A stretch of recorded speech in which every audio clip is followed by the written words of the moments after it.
আমরা নবম শ্রেণীর একটি অধ্যায় বৃত্তের ক্ষেত্রফল থেকে একটা নতুন প্রশ্ন নিয়ে এসেছি। তো প্রথমে আমরা দেখে নিই প্রশ্নটা কি আছে।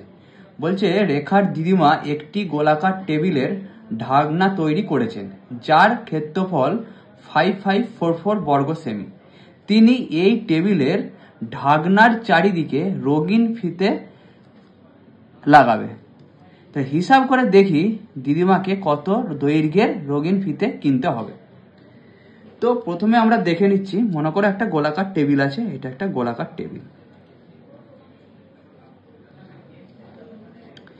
এই গোলাকার টেবিলের ওপরে কোনো কিছু ঢাকনা যে দিতে যেটা লাগে সেটা হচ্ছে আমার বৃত্তাকার ক্ষেত্রের ক্ষেত্রফল বা গোলাকার টেবিলের ক্ষেত্রফল। এটা হচ্ছে আমার গোলাকার টেবিলের ক্ষেত্রফল।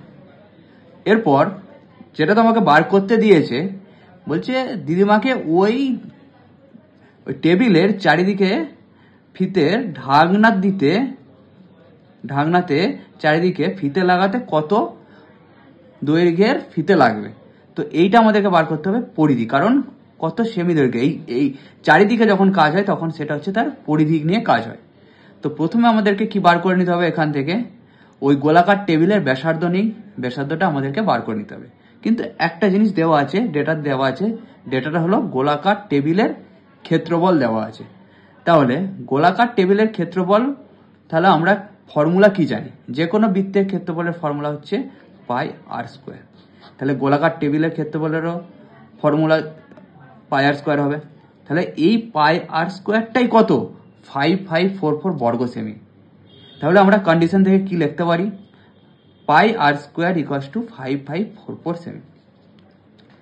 তাহলে প্রথমে আমরা কি বসিয়ে নিলাম, পায়ের ভ্যালু বসিয়ে নিলাম 22/7 মাল্টিপিল আর স্কোয়ার, এরপর ইকুয়ালস টু 5544। তো এটাকে আমরা কিভাবে সলভ করব, তো সলভ করার জন্য প্রথমে আমাদেরকে আর স্কোয়ারের ভ্যালু বার করব, তারপরে আমরা আর এর ভ্যালু বার করব। তো আর স্কোয়ারের ভ্যালু বার করার জন্য প্রথমে কি করতে হবে, এইদিকে যেগুলো ছিল ডিভাইড হয়ে সেটা এইদিকে আসবে মাল্টিপিল হয়ে, আর এইদিকে যেগুলো ছিল মাল্টিপিল হয়ে সেটা রাইট সাইডে আসবে ডিভাইড হয়ে। তো 5544, এটা 7টা কি হিসাবে ছিল, ডিভাইড হিসাবে, তাহলে রাইট সাইডে গেলে কি হবে, মাল্টিপিল হয়ে যাবে। আর 22টা মাল্টিপিল হিসাবে ছিল, সেটা রাইট সাইডে চলে আসলে কি হবে, ডিভাইডে আসবে। তাহলে আর স্কোয়ার ইকুয়ালস টু 5544 মাল্টিপিল 7/22।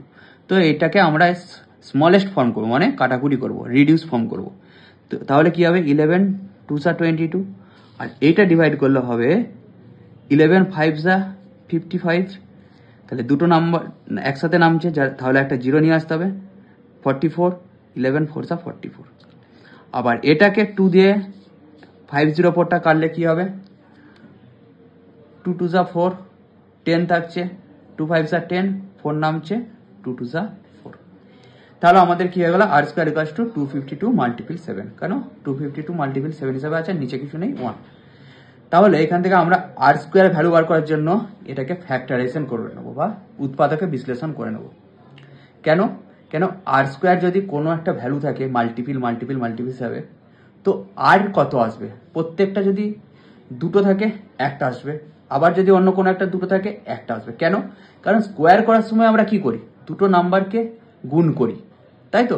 তাহলে স্কোয়ার করার সময় একটা নাম্বার থেকে দুটো নাম্বার হচ্ছে মাল্টিপিল হচ্ছে, ঠিক তার উল্টো স্কোয়ার রুট করার সময় দুটো নাম্বার থেকে একটা নাম্বার আসবে। তাহলে আমরা এটা উৎপাদকে বিশ্লেষণ করে নিলাম, 6 × 6 × 7, আর এটা 7 ছিল 7। তাহলে আর ইকুয়ালস টু কি হবে, √6 মাল্টিপিল 6 মাল্টিপিল 7 মাল্টিপিল 7। তাহলে একটা করে আসবে, রুটটাকে তুলে দিলে দুটো 6 থেকে একটা 6, দুটো 7 থেকে একটা 7। তাহলে আর ইকুয়ালস টু কত হলো, 6 মাল্টিপিল 7, মানে কত হলো, আর ইকুয়ালস টু 42। তাহলে আমাকে এখন কি বার করতে হবে, এই যে ঢাকনার চারিদিকে ফিতে লাগাতে হবে। তাহলে ফিতে লাগানোর জন্য আমি প্রথমে কি বলে দিয়েছি, তার পরিধি নিয়ে কাজ হবে। তাহলে আমরা কি বার করে নেবো, গোলাকার টেবিলের পরিধি বার করব, তাহলে আমরা জানতে পেরে যাব কত দৈর্ঘ্যের ফিতে লাগবে। তাহলে পরিধি ইকুয়ালস টু কি হবে, 2πr, এটা আমার যে কোনো বৃত্তাকার ক্ষেত্রের পরিধির ফর্মুলা। তাহলে 2πr, 2π মাল্টিপিল 42 সেমি। তাহলে 2 পায়ের ভ্যালু আমরা জানি 22/7, তাহলে 22/7 মাল্টিপিল 42 সেমি। এটাকে কাটাকুটি করব, 7 6 42, এরপর 2 মাল্টিপিল 22 মাল্টিপিল 6, 22 ইন্টু 2 কত 44, 44 ইন্টু 6 কত হবে 6 4 24, হাতে 2 থাকে 6 4 24 প্লাস 2 26, তাহলে কত হয়ে গেল 264 সেমি। তাহলে আমাদেরকে এখানে কি বার করতে চাইছিল যে দিদিমাকে কত দৈর্ঘ্যের রঙিন ফিতে কিনতে হবে, কত হবে দিদিমাকে 264 সেমি দৈর্ঘ্যের রঙিন ফিতে কিনতে হবে।